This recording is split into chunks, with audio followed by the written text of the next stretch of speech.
Hi there, I'm Kylie Mowbray Allen from Hello Media. And I'm Jenny Walk from Elephant in the Room Consulting, and you're tuning into Bite Size Business Live Podcast, the show that helps business owners get clarity and insight to grow their dream business. Whether you're launching, ready to scale, or figuring out what's next, we discuss the nitty-gritty, the hard bits, the opportunities, and the behind the scenes, and share how we've grown our own companies and helped others do the same. We're glad you're here. Morning.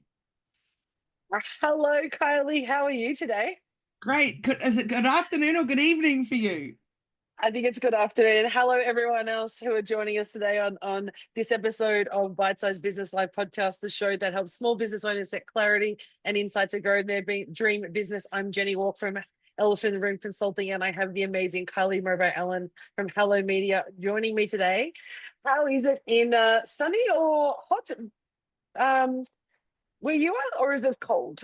It is warm, very warm. I've been in the office since 6:30 and the aircon is on. Oh, wow. Very... I'm sitting in Orlando, Florida, where it's currently a sunny 18 degrees, but I'm not in the sun, so it's a little chilly. It's such a contrast to Sunday when we were sitting in 38 degrees at home, and now I'm sitting in 18 degrees here. It's crazy. So good. So I'm excited about our topic today, Jenny, especially because it revolves really around what you're doing there, what I do on a weekly basis, and what we're both incredibly passionate about and how we met. Most definitely. And I'm excited because we often talk about in our own worlds the importance of continuous learning, building your skills, making sure you're up to date with what's happening in your industry, but also about how it helps you build your business. And so I'm here in Orlando on a coaching program that I joined in July. It's a 12-month coaching program, similar to what I do with Empire Builders, but with a group of people in the US. So we're obviously wanting to grow our US market. And I thought I've been doing some research about how we would do that. And I thought, what a better way to learn that properly than to come and join a program that has literally got my target audience in the room, and I can actually understand what their needs are, what they're looking for, and what got them to that program. And then I can use that to actually help grow my footprint and my space in the US market as a coach, because we do slightly different things to this coaching program. So it's a really great, it's a massive investment for us to do here, not only in the program, but also traveling here. But we recognize the value it's going to bring to my own learning and listening and being in a room of 15 other business owners and incredible kind of journeys, but also for the business. So myself and the business get to go through this program. So it's that why, I guess, so the topic today is why would you do and why do you continue to learn and grow your skills in business? And there's an example of why we would do that.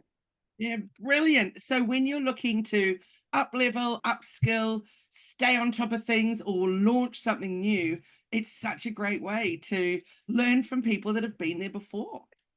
Exactly. And it's immersing yourself. Like we often think about, when we want to go and, when we're looking to buy a car or looking to buy anything new, we often do some research, and we do that in our personal lives. But so many people don't do that same level of research in their business. When they're looking to build their business, create revenue, and grow their customer base, they go, oh, it'll work. I'll do this, that, or the other, without actually taking the time to do the research and upskilling your knowledge and immersing yourself into other learning programs is a really great way to understand what your market needs and how you can build your business. Absolutely. And I love that you're also upskilling in an environment where they are your potential ideal clients. That's fantastic. Exactly. Yeah, I thought that was the ROI that we when I kind of looked at cost benefit analysis of coming to the States several times a year in the next 12 months. What that means, what the cost is, but what the benefit to the business is going to be phenomenal. And it's already starting to pay off with conversations I've had in the last day, actually, about recognizing there's about 4 or 5 people in the room that this coaching program isn't going to serve, but that I might be able to serve over the next 12 months. Now, it's my first day. I'm not going to jump in and start selling them today, but it's a recognition of, hey, there are opportunities that we can start engaging with, whether it's understanding, knowledge building, or in fact, business building. But I know, Kylie, you often talk about the importance of continuous knowledge, and you do that every week. So tell us about how you do that. Well, I, at any one time, have at least 2 to 3 coaches that I work with, because just like you, I'm always wanting to expand my knowledge, get better at what I'm doing, and offer my clients more. So, depending on what my goal at the beginning of the year is, of what my area of upskilling is going to be, then that'll be the coach that I'm seeking or getting recommendations about, and I'll work with them to upskill. So, right now, I'm working with two different ads coaches, one in Australia and the one in Canada that I've been working with for maybe 3 years. So 5 a.m. sometimes of the year, depending on daylight saving, 6 a.m., 7 a.m., it all depends. I jump in every Tuesday into Canada, and that's really fun and amazing. And I troubleshoot stuff that's going on with my ads or clients' ads. And then I've got another coaching program that I'm involved in Australia, but she's half Australia, half American going on. So that's really exciting, and lots of upskilling and learning from people that have been deep diving, solely focused on that. Um, and so they've just got a wealth of knowledge. And what you'll know yourself as a business owner is there's always sticky things that come up that you need to troubleshoot, that you need to work through. Yeah. And different people have got different levels of connection to Meta. So the woman that I work with in Canada is a trainer for Meta. So she's got latest Amazing. information going on as well.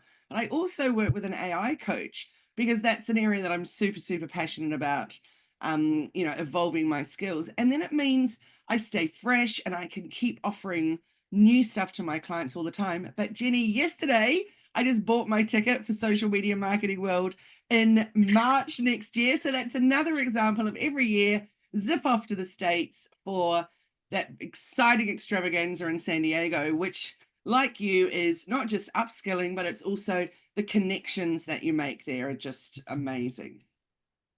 And I think that's something we often forget about when we're looking at upskilling, and whether it's online learning or group coaching or finding ways to build our skills. There are so many ways you can do that other than maybe joining, you don't have to join an online course or do formal study. You can watch YouTube, you can, find networking events, you can find individuals who are in the same journey or a similar industry who might be ahead of you on their journey, and you can start to build those relationships. And I think that's really key, and that's what you've done so well with social media marketing all over the last couple of years. Is you've got relationships that you've built that you can lean on now because of that. And I can already see that happening with the work here. And what I find, particularly when we're focusing on growing our, knowledge and skills, it opens us, particularly as a business owner, up to complete new opportunities and new ways of seeing the way we can grow our business. And I know through the coaching program that we did when we very, very first started, 5 years ago now, maybe 6 years ago now, that conversation was, well, what does our business look like in the future? And if I went back, that time, both of our businesses would look completely different.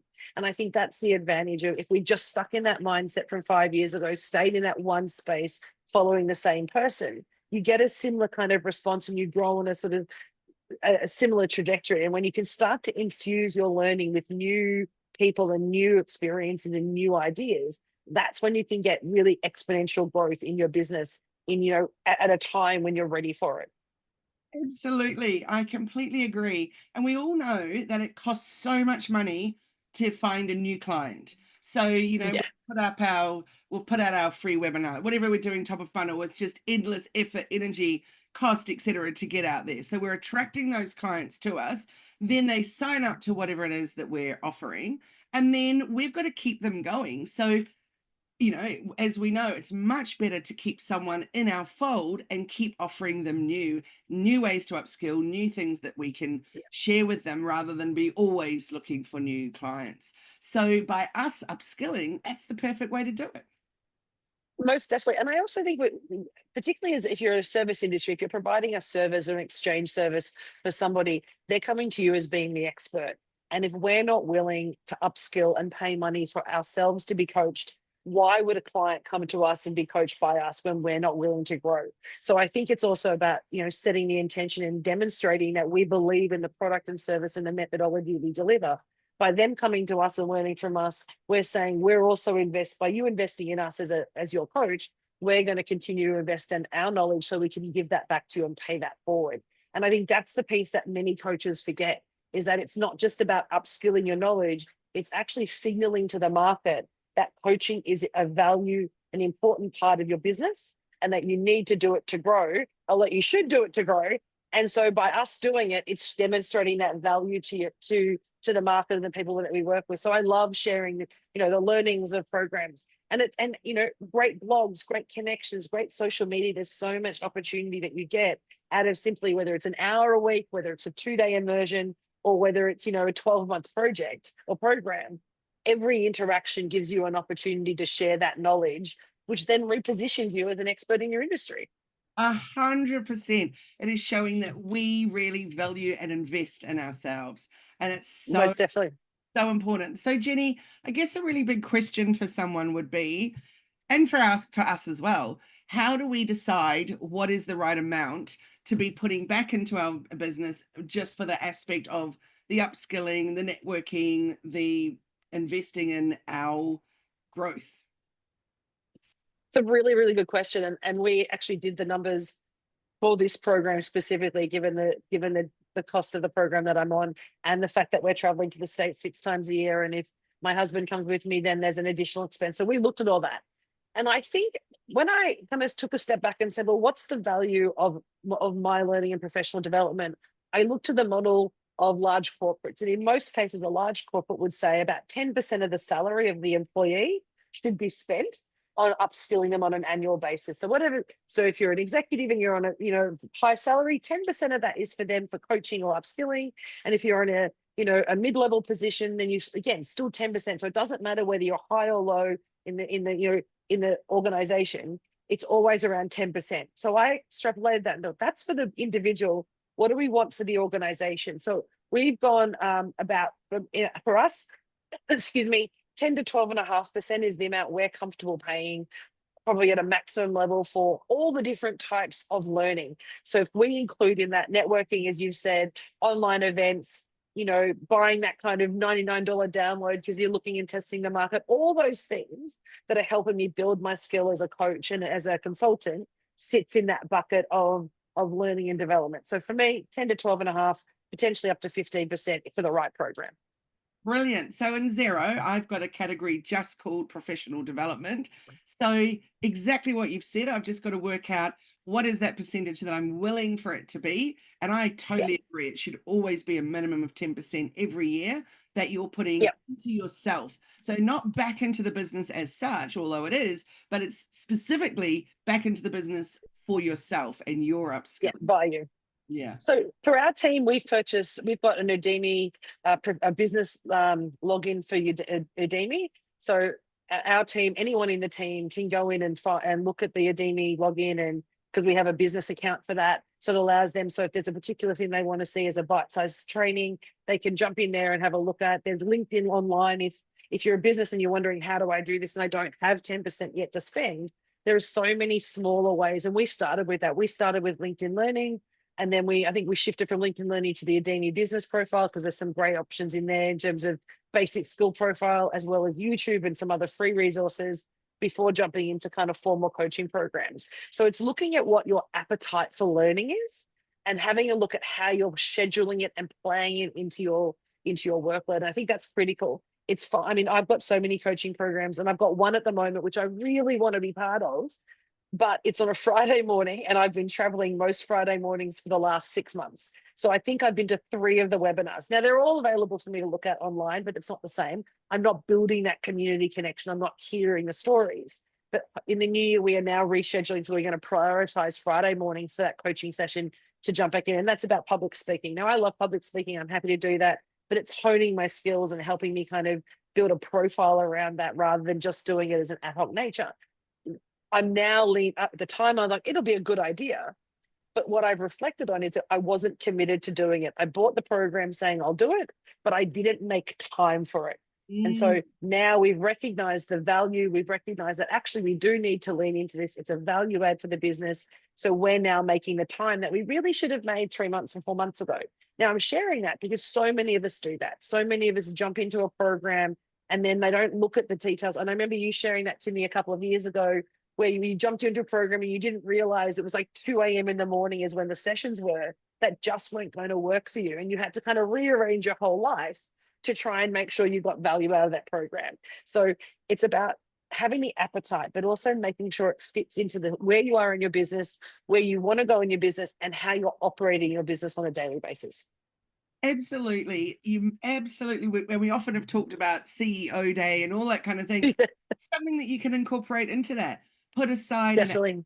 half a day or whatever to your own learning. So if it's that scenario where you've got to watch the recordings, then you've got to schedule it in your calendar, because otherwise it's just not going to happen. So it's incredibly No. important that you get, not just buy it or find the right coach you want to work with, and then you sign up to their program or whatever that is. But I'll give you a great example. So Mel, who's in my Shine program, and so she decided that every Thursday, that so she has another business that she works on all the other days of the week, but Thursdays is to work on the business, the new business that she's wanting to grow.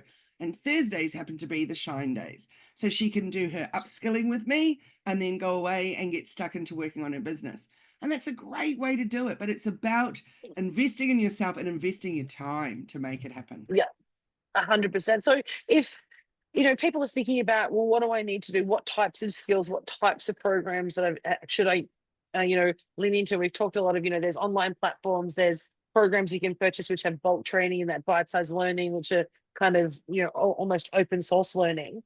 But how do you choose what programs you want to do for your business Ah, or for you? I do a lot of that top of funnel watching. So, we always say that up there, that's where your people are just watching you. They're looking at what you're doing. That's where the know bit in that know, like, and trust funnel comes in. So let's say I've met them at Social Media Marketing World, or they've been a presenter perhaps at Social Media Marketing World. So then I'm going to follow them on their socials, and I'm just going to keep following, keep absorbing, learn what I can from what they're putting out for free. Then I might jump into one of their webinars. Then I might book a one-on-one with them, and boof, I'm in the program. Sometimes that can be 3 years of just watching and waiting, because I know I want to work with them, but it may not just be the right time just yet. So, and also like you, sometimes I've actually bought into something, but haven't even turned up live for 6 months because it hasn't Mm, been quite right yet. But I'm glad I'm in there and I've got the opportunity to go and watch the stuff if I want. But then the time comes and I'm ready to invest my energy and my time into actually turning up. So yeah, that's how I do it. I'm watching, I'm looking, I'm listening, and then I go, okay, yes, I want to work with you. It just feels right. It's, back to that client attraction marketing. So it's yeah, pretty rare that I would actually Google it. And like I see, in the Facebook group, like-minded bitches drinking wine, I see a lot of people all the time popping in there and saying, I want to coach for XYZ. Who do you recommend? And then there's like 50 or 500 comments, and people just get overwhelmed. And I wonder, do they ever even contact anyone, because it's just yeah. too Too much? much. Yeah. What about you, Jenny? How do you get to that stage? Mine's a little bit different. I'm a little bit more kind of decisive when it comes. I don't tend to spend that time talking. What I identify as where's the gap in the way I'm operating. What's the gap, that the need in the business at the moment? And because I guess I'm so connected into the delivery of my business as the lead consultant and coach, often when I get a block, it blocks the business as well. So as soon as I start to feel like I'm in an uncomfortable position, or I don't really know the answer well, or I'm finding I'm repeating the same mistake a lot, or the same challenge a lot, if you like, the roadblock, I say, okay, well, how do I solve that? And I always look to see, is there a program? I look for information first. I'll try and solve the challenge first. But if I can't, I go, actually, now is time I need a coach. Now is the time that it's actually worth me jumping into a program. And so then I actually identify a program that's going to solve a challenge that I'm having right now. And that, again, that's that lesson of, the speaker training program, which I did when I didn't really think I needed it, but I wanted to be part of it. Whereas now I'm like, hang on, this is an opportunity to grow into the business. I want to get more engagement in that area. So now I want to have that structure. So I think for me, it's aligning what training I'm going to do with a need, both personally and for the business. And then I do that kind of engagement. It's always going to be somebody I know or have seen before. I'm like you, I probably won't necessarily Google something, but I'll look to colleagues, or I might ask for referrals. But it won't be the Facebook referral. It'll be, hey, Kylie, do you know someone who might do this area, or this piece of work? Or it'll be showing up to a webinar and saying, actually, I feel like I'd resonate with that person. Now, this is the coaching program for me. So mine's more needs based. And then I connect it with a need for the business now. And I do that because we're all time poor and I want something that's going to add value right now. But I love that you've said it's someone that you resonate with. So that's the Yeah, thing. And that's where I've made a mistake in the past and invested an extraordinary amount of money in a coaching, which, like you said, was the 2 a.m. one. But also, I didn't resonate with her very much. But I yeah, knew would be an awesome person to learn from. And I've admired what she does, but it wasn't the right fit for me. So it comes yeah. back down to know, like, and trust, doesn't it? We're not going to really invest our time and effort in someone that we actually don't like the process of learning from. No. And you and I have had that before in programs that we've been together on, that we've always had that kind of ick feeling about the way things have been delivered. So yeah, that ick feeling. And once you get the ick, it's hard to go back, right? So I think for people who are listening in and understanding, how do I grow my learning and development? How do I continue my skills upskilling? It's about, I guess, whether it's about a need for the business or your own personal need, or you're looking to the future about what you want to move into, identify courses or skills that you might want to look at and start doing that, whether it's going through the that top of funnel model where you start to identify people who might be able to support you, looking at some of the free resources, find some of those kind of open source information that's going to help you build your understanding about what you need. And then once you've decided that, then actually really commit to doing that program before you jump in. And if you do jump in and spend the money up front, cool, but make sure you then prioritize it as part of your program. But remember, it's not just for you, it's also for your team. It's understanding what they want to do. I know the last couple of weeks I've been traveling so much with work, which has been phenomenal. Our final session for the year with the team next week or the week after is actually sitting down and saying, okay, let's actually plan out what does next year look like? What are our gaps in our training? Where do we want to actually go? So I can get an understanding of how I can support them next year, and what skills do they want to grow with? Is the training modules that the online systems that we purchased, is that working for them? Do we need to think of something else? So remember, it's not just you who needs to upskill, not just you that you need to support. You need to look at how you're also supporting your team and making sure they have the resources they need to continue to grow the business as a whole, not just individually.